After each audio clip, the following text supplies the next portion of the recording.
Ils nous amènent chez vous, chez eux, chez les puissants, les courtisans, les faibles, les pauvres. C'est un métier, un rêve, une passion, mais une passion parfois jalonnée de difficultés, d'interpellations, d'arrestations.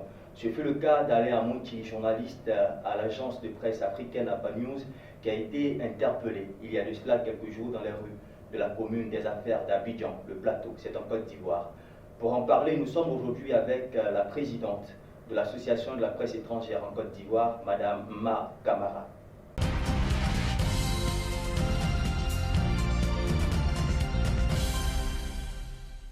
Bonjour Madame. Bonjour. Merci d'avoir accepté de répondre à nos différentes questions. Revenons un peu sur cet événement. Dites-nous, que s'est-il réellement passé ce jour-là dans les rues du Plateau? Effectivement, je me présente à nouveau, je suis Ma Camara, présidente de l'Association de la presse étrangère en Côte d'Ivoire, aussi journaliste à l'agence de presse africaine. Effectivement, le mercredi 21, il y a M. Alain Amouti qui a réalisé un reportage sur le retrait de M. Yaya Touré de sa sélection nationale. Donc, comprenons par reportage, il devait faire des voix sport, il devait faire des revues de presse. Il s'est approché d'un hangar, d'un vendeur de journaux. Il a commencé à filmer et après il a commencé à approcher des gens, ce qu'on appelle voix sport, couramment les micro-trottoirs. Quand il a été approché par deux policiers en civil qui lui ont demandé d'arrêter de filmer, il a d'abord fait sortir sa carte de presse qui est l'accréditation de la presse étrangère en Côte d'Ivoire. L'accréditation de la presse étrangère en Côte d'Ivoire, je rappelle, c'est une carte qui est délivrée par le ministère de la Communication quand vous exercez pour un média étranger dans le pays. Donc c'est un peu notre carte d'identité également de la presse ici. Bon, au-delà de cette carte, nous avons aussi notre carte d'identité de journaliste professionnel. Voilà. Mais vous ne pouvez pas exercer sur le territoire ivoirien si vous n'avez pas cette carte. Si vous travaillez pour un média international, surtout. Donc, il a été approché par ces deux policiers, comme je le disais, et ils lui ont demandé d'arrêter. Il s'est présenté, ils n'ont pas voulu comprendre quoi que ce soit. Et ils lui ont demandé de l'accompagner au premier arrondissement, chose qu'il a d'abord refusée, parce qu'il avait sa carte d'accréditation de la presse internationale, lui donnait quand même l'opportunité de travailler partout sur tout l'étendue du territoire national. Donc, ils m'ont appelé par la suite. Je leur ai demandé de les suivre jusqu'au premier et moi je m'y rendais. Quand nous sommes arrivés au premier arrondissement, j'ai rencontré l'officier qui était en charge du dossier, qui a d'abord auditionné M. Alain. Il a fini d'auditionner M. Alain, j'ai aussi pris la parole pour lui dire la mesure dont il parlait, puisqu'il nous avait parlé d'une mesure municipale. La mesure dont il parlait, nous n'avons pas vraiment une information. Cet arrêté municipal disait quoi au juste? Justement, cet arrêté municipal, selon l'officier que nous avons rencontré au premier arrondissement du Plateau, interdisait de filmer dans la commune du Plateau. Voilà. Et moi j'ai dit que nous n'avons pas l'information. J'ai appelé les confrères des autres organisations de presse pour savoir s'ils avaient information de cet arrêté. Ils m'ont dit qu'ils n'avaient pas et nous, on trouvait ça choquant parce qu'on s'est dit, nous sommes des organisations de presse bien organisées en Côte d'Ivoire et les gens savent où nous joindre, comment nous joindre. Et s'il y a des arrêtés qui sont pris, et sachant que les journalistes, nous travaillons toujours dans la rue, parce qu'un journaliste sans la rue, un journaliste sans le terrain. Et que c'est dans la rue que les choses se passent. Les choses se passent, voilà. Donc un journaliste sans sa rue, du coup on nous arrache cette substance, voilà, qui donne vraiment la voix de proximité, la voix du peuple. Donc j'ai d'abord présenté nos excuses, parce que si cet arrêté existe, sinon on n'avait pas l'information. Et pour moi la priorité c'était que Alain puisse continuer son travail et après on allait suivre tout ce qu'il y a comme démarche. Et donc au-delà du commissariat, quelles sont les démarches même qui ont été menées? Justement, au-delà du commissariat, bon après il a été libéré et puis après escorté par deux policiers pour terminer son travail. Mais au-delà du commissariat tout de suite, puisqu'on nous parle d'arrêté municipal, nous sommes rentrés en contact avec la mairie du Plateau. Nous avons eu le chargé de communication qui nous a dit que le maire n'était pas là parce qu'on a essayé de l'appeler, ça ne passait pas. Il s'est trouvé en France et il avait 2 semaines. Et nous avons exposé le problème.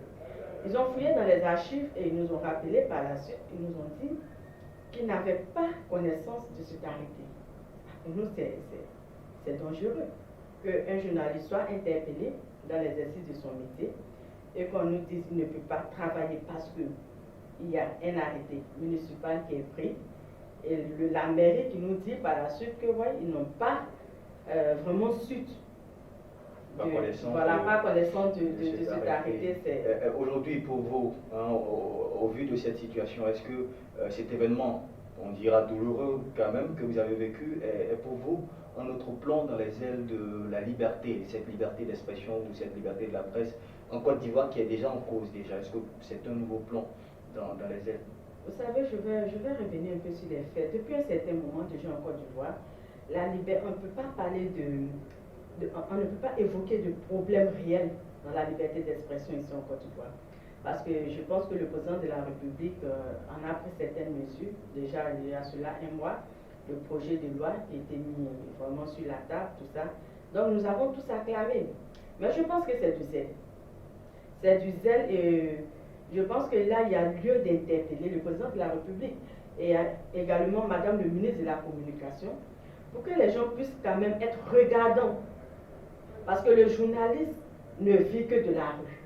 Le journaliste ne vit que des personnes, de la population. Il faut cette information, il faut approcher des gens. Et si nous sommes privés de ça, je pense que c'est du zèle au niveau des mairies, peut-être du district, je ne sais pas. Mais nous sommes en train de remonter l'information pour savoir exactement d'où vient cet arrêté. Parce que quand aujourd'hui on parle d'arrêté, un arrêté c'est ministériel. Donc une mairie ne peut pas prendre une décision. Je pense que c'est une décision qui a été prise. Et l'attentat de Grand Bassam s'est déroulé il y a cela plus de 4 mois. Pourquoi c'est seulement à 1 mois qu'on nous dit non, il y a un arrêté municipal qui a été pris? On trouve ça choquant. C'est vrai qu'il y a des mesures sécuritaires, on ne veut pas vraiment monter dans ces détails, on peut comprendre vraiment cet impératif, mais je pense qu'il faut aussi penser, il faut réfléchir au métier du journaliste. Mais est-ce que votre collègue, je veux dire, au-delà de ce que vous venez de raconter ou d'expliquer, est-ce qu'il n'y avait pas eu d'autres problèmes, peut-être avec des personnes sur le terrain, de façon pratique, des personnes qui refusaient de se faire filmer, ou il n'y a pas eu ces genres de choses? Bon, ça, on les rencontre chaque fois, quand vous êtes peut-être dans la rue, tout ça, quand vous essayez de filmer, certaines personnes disent non, ne me filmez pas, tout ça, mais on leur conseille sur toi. Quand quelqu'un te dit ne me filme pas, ne me mets pas dans ton film, effectivement, on ne te filme pas. Mais il approchait des gens qu'il devait interroger. Il voulait avoir l'avis de ces personnes sur le départ d'un joueur. Et le football, on sait que le football, ça réunit hommes, femmes et tous les partis politiques, toutes les tendances. Donc, c'est la population qui peut s'exprimer. Donc, pour répondre à votre question, il n'a pas été confronté à ce genre de problème. Il était en train d'exercer quand il était approché par ces 2 agents de la police. Aujourd'hui, en tant que présidente d'une association regroupant donc les journalistes qui exercent pour la presse internationale en Côte d'Ivoire, donc sur le territoire ivoirien, quel est votre regard? Quel regard vous portez sur la liberté d'expression, la liberté de la presse actuellement en Côte d'Ivoire? Surtout à la veille de ces élections législatives et du référendum qui est bientôt annoncé, nous sommes inquiets. Nous sommes inquiets parce que nous ne savons pas de quoi sera fait demain. Nous sommes très, très, très, très inquiets. Pour cela, nous avons adressé une demande d'audience auprès de Madame le ministre de la Communication pour qu'elle puisse nous expliquer qu'est-ce qui vous inquiète?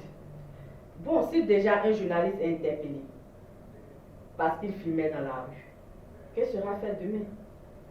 Que nous réserve demain?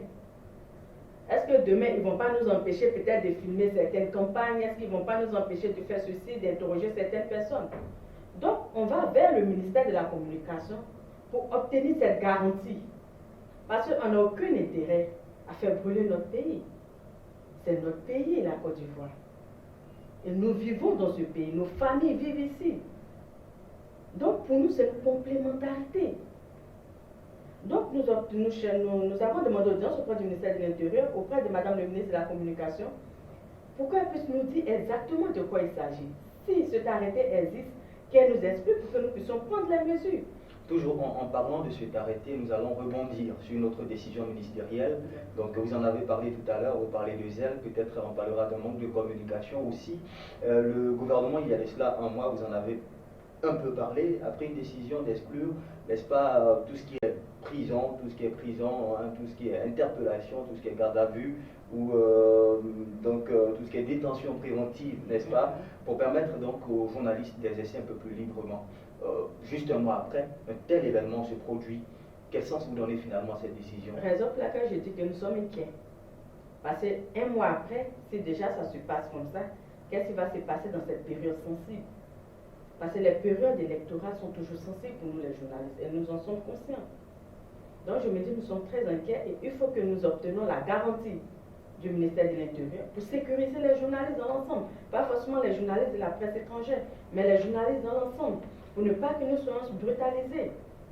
Parce que très souvent aussi, les journalistes sont souvent victimes de ça, du zèle des forces de l'ordre. Et surtout des femmes. Vous imaginez une femme qui a une caméra en train de filmer, qui porte peut-être une grossesse de 3 ou 4 mois, vous ne pouvez pas imaginer qu'elle est enceinte et qu'elle reçoit un coup. Mais parfois aussi les journalistes ont des ailes. Est-ce que votre collègue en question, peut-être parce que nous sommes journalistes, on a le droit de filmer sans autorisation sur le terrain, parfois on se prend, on se dit non. Non, je vous arrête tout de suite, le journaliste n'a pas de zèle. La curiosité nous pousse à aller vers où se trouve l'information. Mais quand vous êtes interdit, nous savons qu'il y a un chemin dans tous les pays. Hein. Il y a des endroits appelés sensibles que nous ne devons pas filmer.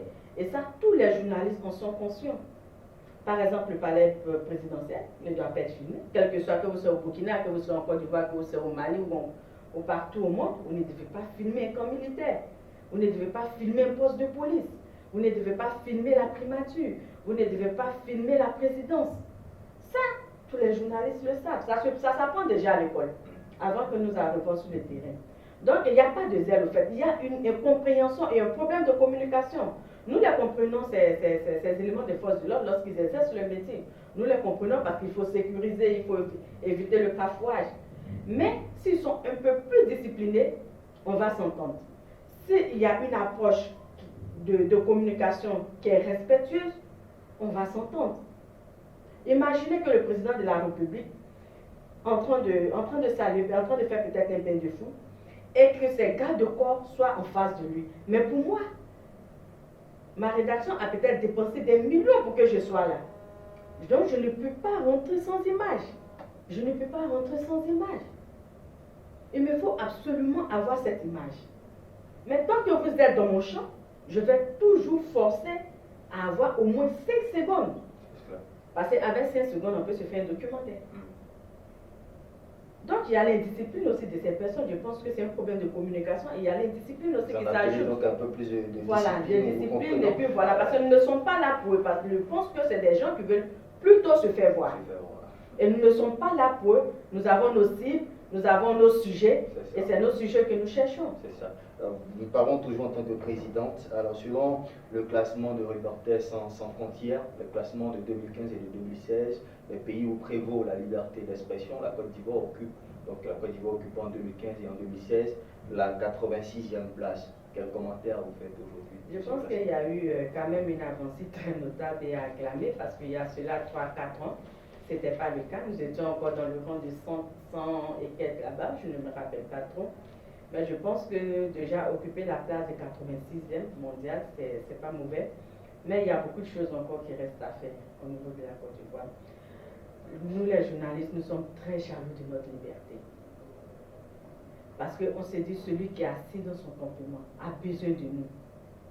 Celui qui est assis dans son château a besoin de nous. Le président de la République a besoin de nous. Le chef de l'État de la France a besoin de nous. Le roi a besoin de nous. Sinon, ce seront des personnes qui n'auront pas d'informations, qui ne seront pas cultivées. Finalement, pour vous, le journaliste est le centre ou le cœur? Oui, on nous dit nous sommes le 4e pouvoir, mais moi je dis nous sommes le 2e pouvoir. Nous sommes le 2e pouvoir. Vous, par exemple, qui nous brutalisez, vous, par exemple, qui nous frappez en tant que femme, vous, par exemple, qui chassez les journalistes. Mais demain, quand vous avez besoin de ces journalistes, ils ne constituent pas un danger pour vous. Et ça, c'est écœurant. Vous parlez un peu plus de liberté tout à l'heure, en disant que le villageois, que le planteur dans son campement, que le chef du village et que le roi a besoin de vous. Finalement, cette liberté d'expression, vous l'appréhendez comment? Vous la définissez comment? Et c'est en Côte d'Ivoire? Oui, oui. Ici en Côte d'Ivoire, de façon générale, je pense que, bon, je prends l'exemple de la Côte d'Ivoire que je maîtrise plus. Je disais tout de suite qu'il y a une avancée quand même qu'il faut acclamer dans cette liberté d'expression. Mais pour vous, quand on parle de liberté d'expression, qu'est-ce qui devait rentrer en ligne de compte pour que le journaliste, lorsqu'un journaliste dit je suis entièrement libre de faire ce que je veux, de dire ce que je veux, d'écrire ce que je veux? Attention, le journaliste ne doit pas dire ce qu'il veut. Parce que dans le journalisme, il faut respecter l'éthique et la déontologie. Ce n'est pas parce que nous sommes journalistes qu'on se donne le droit de tout dire. Non, ça je rectifie. Il y a quand même une ligne qu'il faut suivre. Nous avons quand même un devoir d'éviter des querelles. Nous avons un devoir de protection. Nous avons un devoir de sensibilisation. Nous avons un devoir pour dénoncer. Donc on ne doit pas. Souvent il y a des informations où nous sommes obligés de taire. Quand je dis de taire, c'est en griffe parce que en diffusant cette information, on risque de créer. Comme on le dit, toute vérité n'est pas bonne à dire. Justement, non, pas toute vérité n'est pas bonne à dire. On dit la vérité, mais il y a la manière de dire la vérité. Vous ne pouvez pas quand même voir peut-être un chef du village et puis dire n'importe quoi, voilà, vous êtes un voleur, tout et raconter n'importe quoi. Non, il y a la manière dans le journalisme. Et c'est cette manière qui doit être appliquée. Je pense qu'au-delà aussi, il faut que les journalistes aussi puissent comprendre les responsabilités de sensibilisation, de protection. En parlant de responsabilité, en Côte d'Ivoire, nous assistons vraiment à un balai, si on peut le dire ainsi, un balai d'accusations, d'accusations et d'interpellations, n'est-ce pas? Il y a très souvent des blâmes, des avertissements, des suspensions de parution des organes de presse qui exercent ici à Abidjan et en Côte d'Ivoire. Est-ce que vous pensez que les journalistes ne sont pas assez responsables? Est-ce qu'il y a un manque de responsabilité, justement? D'accord. En parlant déjà des sanctions, je pense qu'avec les organes régulateurs, je pense que c'est la bienvenue. Parce que déjà, quand vous parlez des responsabilités, eux que nous avons des organes pour nous mettre au pas, ce qui veut dire que les journalistes même font leur propre guerre. Les journalistes font même leur propre police. Si les journaux sont sanctionnés, c'est parce que quelque part, il y a des dérives. Et quand il y a dérive, ils sont tout de suite interpellés par le Conseil national de la presse ou peut-être par la ACAD pour l'audiovisuel. Et quand vous êtes interpellé, c'est pour vous emmener un peu à respecter la déontologie, un peu l'éthique du journalisme. Pour ne pas qu'on se permette de dire n'importe quoi. Pour ne pas qu'on se permette de dire ce qui peut envenimer les choses. La raison pour laquelle cette police existe, au fait, nous on l'appelle la police de la presse. Souvent, c'est vrai, il y a quelques abus qui sont peut-être cités, mais je pense que cette police est la bienvenue. C'est notre police. Nous-mêmes, on dit, c'est pas bon ce que vous faites, puisque ceux qui sont au CNP, ce sont des journalistes même. Évitez de dire cela et on vous donne une sanction. Prochainement, les gens évitent de le faire. En 1990, on revient un peu en arrière, lorsqu'il y a eu le printemps de la presse, à la faveur donc, du vent de l'Est. Et donc, il y a eu une éclosion de la presse ici en Côte d'Ivoire. La liberté d'expression était célébrée plus ou moins. Aujourd'hui, nous sommes dans une situation, je dirais, un peu différente. Il y a eu, je dis, des choses un peu plus stables, la situation elle est un peu plus stable. Les organes de presse travaillent tranquillement. Vous parlez tout à l'heure d'interpellation du gouvernement à être un peu plus regardant. Pour vous, en tant que présidente, en tant que journaliste exerçant dans un organe de presse international ici en Côte d'Ivoire, comment vous voulez le rapport entre les autorités et entre les journalistes? Nous demandons un rapport de fraternité, un rapport de collaboration. Nous avons tous intérêt à travailler en symbiose pour l'intérêt de notre pays. C'est ce rapport que nous réclamons. Il faut que les gens nous comprennent. On nous appelle des chasseurs d'images, les chasseurs d'informations. Plein de mots qui nous sont attribués. Mais en chassant, c'est pour leur bien. Donc je pense qu'en travaillant vraiment en symbiose, nous allons éviter un certain nombre de choses, un certain nombre de crises. Mais tant que nous sommes mal compris, et tant que les gens nous voient comme des ennemis, il y aura toujours une crise déjà entre nous, qui devons d'abord diffuser l'information, et vous qui devez nous donner l'information. S'il y a déjà une crise, vous imaginez ceux qui doivent recevoir. Alors, une petite parenthèse, dans cette émission, vous êtes une femme journaliste. Oui. Pas de complexe, parce que vous êtes sur le terrain. Pas du tout, je suis très à l'aise. Ça, je le dis, je me tourne face à la caméra pour dire, j'aime ce métier et je ne sais faire que ça. J'adore ce métier, c'est vrai, je reviens un peu là-dessus. C'est pas facile pour une femme. Souvent, les gens ont des regards un peu, je ne vais pas dire le mot, mais sur les femmes journalistes. Mais j'aimerais dire à ces personnes, une femme journaliste a une vie. Une femme journaliste a une famille. Une femme journaliste a une responsabilité et une dignité. Ce n'est pas parce que nous sommes en contact avec les personnes célèbres, nous sommes en contact avec les autorités, ce n'est pas ça qui fait de nous. Voilà le mot que je ne veux pas utiliser. C'est cela, on comprend. Mais finalement, cette femme journaliste qui a une vie, qui a une famille, est-ce qu'elle arrive à assumer sa responsabilité au niveau de la famille? Est-ce qu'elle est là pour ses enfants? Oui, je pense que c'est un peu difficile. Déjà, j'encourage les hommes qui sont mariés déjà aux femmes journalistes. C'est vraiment pas facile. Nous sommes toujours partis. Moi, juste après cette interview, je vais encore en mission. Difficile de nous trouver vraiment dans notre famille. Voilà, mais on se donne le temps et on s'organise. On planifie notre temps pour donner un peu de temps à notre famille. Mais c'est une folie le métier de journaliste. Même quand vous êtes en vacances, que vous apprenez qu'il y a une activité ou un événement quelque part, votre première réaction, c'est d'aller vers l'événement. Vous oubliez vos vacances. Et c'est rare, on ne le voit pas comme ça dans les autres métiers. C'est un peu comme une drogue. Et chez les femmes, c'est encore plus. Alors revenons un peu, pour finir cet entretien, sur votre association, l'association de la presse étrangère en Côte d'Ivoire, qui naturellement regroupe les journalistes des Est pour la presse internationale. Un mot à l'endroit de vos membres. D'accord. Donc je reviens un peu sur l'association de la presse étrangère en Côte d'Ivoire qui a été créée en 2012. J'explique un peu le contexte dans lequel cette association a été créée.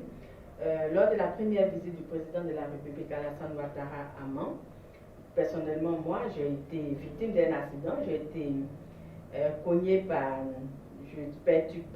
percuté par un véhicule du cortège présidentiel. J'ai été même envoyé par hélicoptère à Abidjan parce que je n'arrivais pas du tout à marcher, tout ça. Et également Maureen Grisot, qui était en ce moment correspondante de France 24 en Côte d'Ivoire, a été également victime d'accident à Mans. Donc nous avons tous deux été envoyés à la PISA, pas de publicité, envoyés à Abidjan pour nos soins. Et nous étions dans la même chambre. Et Maureen Grisot a dit, il faut qu'on fasse quelque chose. Il faut qu'on crée une association. C'est vrai, il y a cela 1 an, j'en avais parlé, mais il faut qu'on mette en place une association pour défendre nos droits. Une association pour être le porte-parole des journalistes de la presse étrangère parce que ça n'existe pas. Tu vois, aujourd'hui, nous sommes livrés à nous-mêmes. Il n'y a personne pour dénoncer.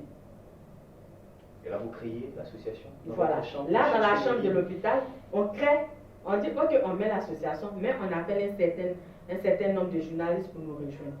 Là, nous avons fait appel à un Jaguar de Reuters, Vini Naka de l'AFP, voilà, Valérie Boni, tout ça. Et on crée l'association à partir de la chambre de l'hôpital où nous étions toutes les deux hospitalisées. Et lors de l'AG, moi j'étais toujours malade, Maureen ça allait déjà. Donc je ne pouvais pas être vraiment à l'AG parce que j'ai fait 8 mois. Je n'arrivais pas à travailler, voilà, il fallait faire des rééducations. Et Valérie Boni de la BBC a été élue présidente de cette association. Maureen Grisot a été secrétaire générale, j'ai été son adjointe. Et après le mandat de Valérie Boni, elle a dit, bon, on reprend l'AG. Mais une chose qu'on va aussi dire, c'est-à-dire au niveau de la presse étrangère, nous sommes très jalouses au niveau des femmes. On veut vraiment que la présidence tourne au niveau des femmes. C'est un challenge qu'on s'est lancé, on se soutient en tant que femmes. Les hommes le savent. Voilà, les hommes le savent. Donc on se soutient. Et comme nous avons le pouvoir, on s'arrange toujours pour être vraiment au-dessus. Donc c'est comme ça que j'ai été élue deuxième présidente de cette association. Voilà, avec un bureau. Au fait, l'association regroupe plus d'une quarantaine d'organes de presse. Plus de 86 membres accrédités auprès du ministère. Parce que si vous n'êtes pas accrédité auprès du ministère de la Communication, si le ministère de la Communication ne vous reconnaît pas, vous ne faites pas partie de notre réseau. Et ce réseau est mis en place pour être un peu le point focal. Il est souvent difficile de mettre la main sur peut-être RFI, en même temps mettre la main sur Reuters, mais avec l'association, c'est vraiment un point focal. Quand vous nous envoyez votre base de données, quand vous nous envoyez vos communiqués, tous les correspondants, je dis tous les correspondants accrédités en Côte d'Ivoire reçoivent immédiatement votre demande de couverture, reçoivent immédiatement vos communiqués. Si c'est des urgences, ça se fait par SMS. C'est vraiment organisé en sorte qu'on ne rate pas les événements, on ne rate pas les communiqués et que les gens arrivent à nous contacter le plus facilement possible. Voilà, donc c'est un peu ça le rôle de cette association. Ça va bien? C'est cela. Nous allons fermer la porte de cette interview, mais la clé est entre vos mains. Nous allons vous permettre donc de la fermer un peu plus facilement. Et en disant donc un mot à l'endroit de tous ces journalistes, femmes d'abord, et de façon générale de tous ces journalistes qui exercent le métier, donc ce métier passionnant et stressant. D'accord. Je vais d'abord m'adresser à ces étudiants en école de journalisme. C'est un métier noble, surtout pour vous les femmes qui voulaient épouser ce métier. Il faut d'abord avoir la conviction, on ne vient pas au journaliste pour être riche. Si vous voulez être riche, ce n'est pas la place. Mais on vient, c'est une autre recherche qu'on obtient dans ce métier. Donc je vous demande, élèves journalistes, étudiants journalistes, c'est un métier noble. N'ayez pas des appréhensions. Vous n'êtes pas ce que je ne veux pas dire. Vous êtes des femmes dignes. Je m'adresse également aux journalistes, que ce soit en Côte d'Ivoire ou dans le monde. Il faut créer une chaîne de collaboration, une chaîne de cohésion. Nous n'avons pas intérêt à brûler notre monde. Il faut savoir, le journaliste, ce n'est pas de la délinquance. Le journaliste, ce n'est pas de dire n'importe quoi, tout ce qui nous passe par la tête. Nous avons une charte, nous avons un regard, et notre métier, c'est de sensibiliser, c'est de défendre, c'est d'éduquer, et c'est de rendre la vie agréable à vivre. Et ça, c'est un message que je dis à tous les journalistes, que je donne à tous les journalistes. Certains le disent, bon, qu'ils viennent, et après ils partent, parce que voilà, on ne s'en sort pas. Ici en Côte d'Ivoire, on remarque, même la convention n'est pas appliquée partout. Voilà, c'est vraiment la galère. Mais quand vous aimez, vous ne pensez pas à cette galère. Quand vous aimez ce métier, vous ne pensez pas à cette galère. Parce que vous vous sentez riche. Vous vous sentez riche parce que, étant en Côte d'Ivoire, celui des États-Unis arrive à vous écouter. Étant en Côte d'Ivoire, celui de la Chine arrive à vous lire. Et cette richesse, personne ne peut l'avoir. Même le médecin qui sauve la vie. Parce que le médecin même a besoin de vous pour diffuser un certain nombre de messages. Voilà. Madame la Présidente, merci.